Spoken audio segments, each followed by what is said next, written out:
آج سب سے پہلے تو ایک غم اور خوشی کی خبر ہے. خوشی اس لیے کہ شہادت جو اللہ کی طرف سے نصیب ہو وہ دائمی زندگی کی بشارت ہوتی ہے، بہت عظیم خبر ہوتی ہے، اور پچھلوں کے لیے غم بھی ہوتا ہے اس میں.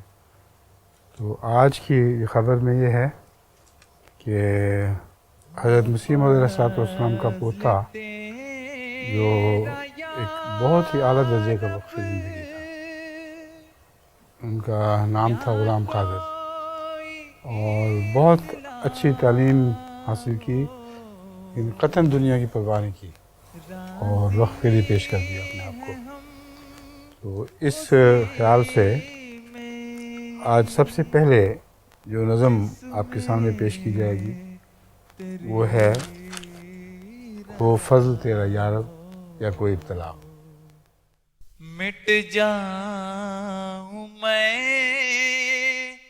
تو اس لشکر جھنگوی کے 4 اشتہاری بدماشوں نے ان کی کار سمیت ان کی لاش کو جلا دینا مقصود تھا، جس میں دہشت گردی کے جدید ترین ہتھیار، راکٹ لانچرز، گرینیڈ اور بہت سی کلاشنکوفیں بھر دی جانی تھیں کہ ان کو شیعوں پر خطرناک حملہ کرنے کے الزام میں ملوث کیا جانا تھا. اور یہ الزام لگتا کہ سارے پاکستان میں جو اسلحہ تقسیم ہو رہا ہے خطرناک اور بدماشیاں کی جا رہی ہیں، یہ جماعت احمدیہ کروا رہی ہے. عمر میری کٹ جائے کاش یوں ہی. اس کو سمجھ آ گئی کہ یہ ایک بہت خطرناک سازش ہے، چنانچہ اس نے بالکل پرواہ نہیں کی کہ اس کو کیا تکلیف دی جا رہی ہے. اس کے گلے گھونٹنے کی کوشش کی گئی، اس کو اندر خنجر مار کے بھی مارنے کی کوشش کی گئی تاکہ وہ بچ کے باہر نہ نکل سکے.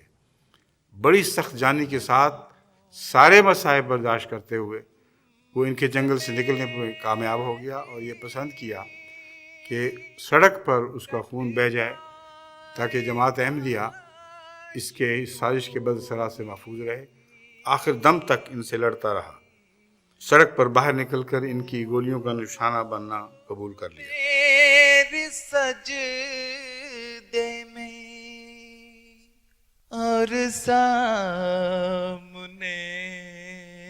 خدا ہو. اس شہادت کا یہ پہلو ایسا ہے جو میں سمجھتا ہوں کہ قیامت تک شہید کے خون کے ہر قطرے کو آسمان احمدیت پر ستاروں کی طرح جگمگاتا رہے گا. بس اے شہید، تو ہمیشہ زندہ رہے گا، اور ہم سب ایک دن آ کر تجھ سے ملنے والے ہیں. زندہ باد غلام قادر شہید، پائندہ باد. اسی میں جس میں تیری رضا ہو.